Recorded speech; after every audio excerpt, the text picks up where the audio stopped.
Good afternoon, all of you beautiful people tuning into RHTV. My name is Sailor Wise, and I will be your very, very, very lucky host for this super special interview with Mr. Lopez. Thank you. Mr. Lopez, I just want to thank you for taking the time to sit with us today. Oh, thank you for having me. It means so much to us, truly. Now, I want to start off with asking what led you to teaching at Richland, and what was behind the decision to pursue teaching history specifically? Ooh, okay. Well, first of all, coming to Richland, believe it or not, I didn't want to come to Richland. I was at Sunburst Youth Challenge Academy, and I loved it there. You know why? Because it was on a military base, Joint Force Training Base. And it was awesome, you know. And we actually started up that school. We put desks together, curriculum, field trips, and everything. But that was the time when, you know, we had the Great Recession and districts were losing money. So there's something called a union, and those on the bottom of the tier, of course, are kicked out, are bumped out by those in the higher part of it. So, but they were cool enough to provide what we call a place for us. So they called around other districts and everything, and they set up an interview for me here at Richland, and it was really cool because, you know, I didn't know what to expect exactly, you know, but I was just missing, you know, Sunburst, and the principal at the time, you know, was on the phone with the people at Sunburst, you know, during the interview. And I didn't realize that. And she goes, and then I guess on the other line they said, "Don't let him go." So like, oh, I was like, great. So I got the job, right? So, but that's how I ended up at Richland. I wasn't, you know, like I said, didn't really want to come here. But then once I was here, oh, I loved it. You know, the faculty has always been cool throughout the years, and everybody's pretty supportive. You know, which is awesome. And so, you know, we grew like a family here, and we did a lot of projects together and activities for the kids, and it was just, you know, it was really cool. As far as history, though, let's see. Well, I was in the military, you know, at one point, you know, during the Cold War era, which is a long time ago, right? And, you know, even before then, I was really learning about how the United States foreign policy affects the rest of the world, you know, in so many different ways, and how the military affects the rest of the world. And I just love the stories behind history. And I thought after getting out the first time, you know, I went to school, and that's what I majored in because of that. I just love the stories, you know. Now, first of all, I love that. Thank you for sharing that. That was incredibly interesting. And now, on the topic of students' interest in what you were teaching and everything, and the fact that you're passionate about it, I would like to ask, what topics or units do you teach throughout the year that are your personal favorite, or that you found students to be more interested than you would have expected? Is there anything particular that stands out, or anything sort of relating to what you had mentioned prior? I think, you know what, it depends on what's going on in the world currently, and how that's related to either maybe the Bill of Rights. History may not exactly repeat itself, but it does rhyme, you know? Yes. And there's so many things that have happened in the past that are related to now. And then sometimes I'd like to reach out to the politicians and say, did you not, you know, study that in history? Did you miss that lesson? You know, and there we are back in the same pitfalls, you know, and which I wish, you know, didn't take place. I wish that we had better advisors to advise our leaders. And, you know, but oftentimes that's not the case, I think. So, on to what you were just saying about reaching out personally. Any student in room 7 can tell that public service is something that you hold high in your values. Now, Can you expand on exactly what public duty means to you? Yeah, well, I can speak on that. Duty is, oh my gosh, it goes back to when I was a little kid. Um, I was a Cub Scout, come on, and a Boy Scout. I did all those things, and I learned how to serve others, serve the community and improve yourself as as you went through the system in Cub Scouts and Boy Scouts, and the same holds true for the military. I just felt like service to our community, to our nation, was very important, because everybody, should be useful, I think, you know, to people around us. And it goes back to actually government class. Usually in government class at the very beginning, we have where we pretend that we crash land on an island. And when that happens, we have to survive there. And everybody um, has a job to do. Everybody has to be useful. So I think that's one of the big things. Duty, be useful to yourself and to your, the people around you. Again, you are a businessman as well, and you have your own business, and you teach because you want to, not because you need to as a job, correct? Right. Teaching has become the side hustle now. Yeah? Yeah, and the business has surpassed that. So I did not expect that at the very beginning, but that's the way it's turned out. Yes. How has that changed your view on teaching?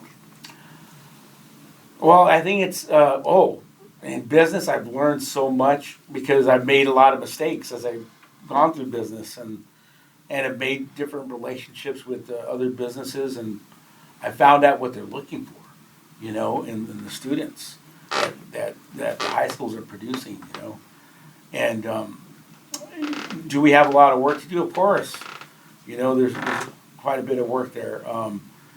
And we can't make excuses for ourselves either.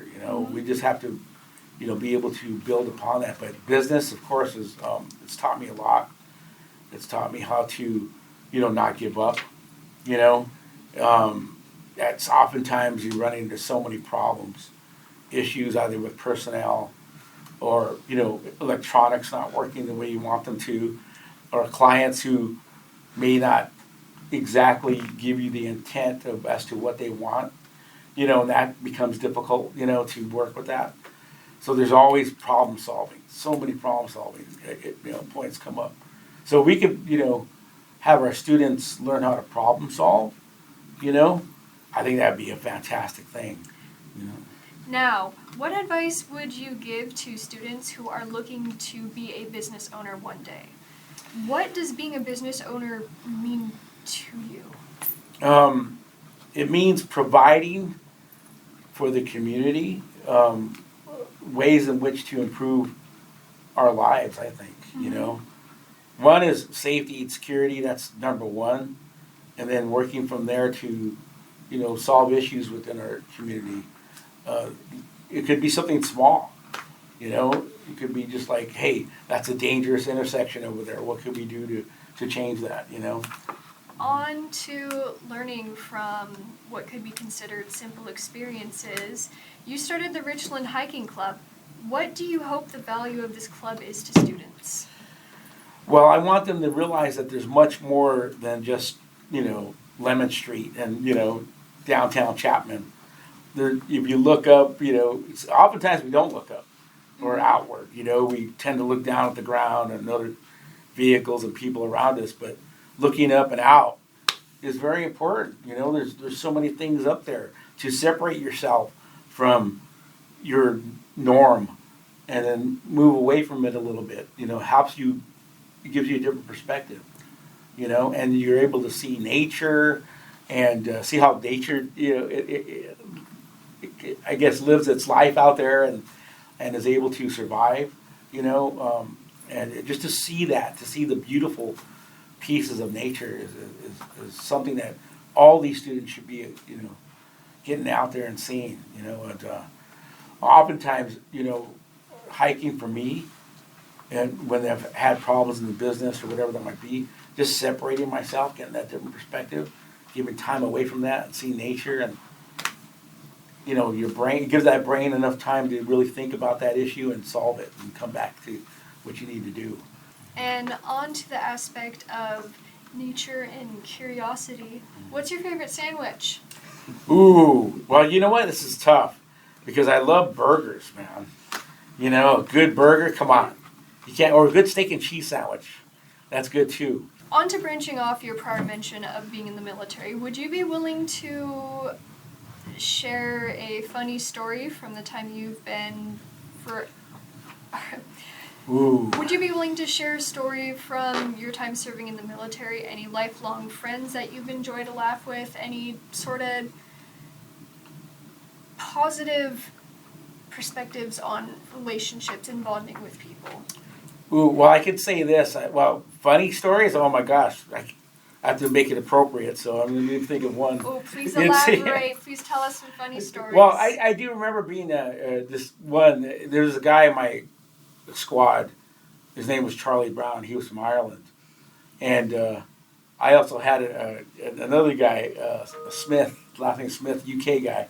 He was Protestant. So can you imagine the Protestants and Catholics within the same squad was kind of tough. But anyway, we're out at jungle school in Panama, and I think it's back up again. As a matter of fact, they just for various reasons started it back up.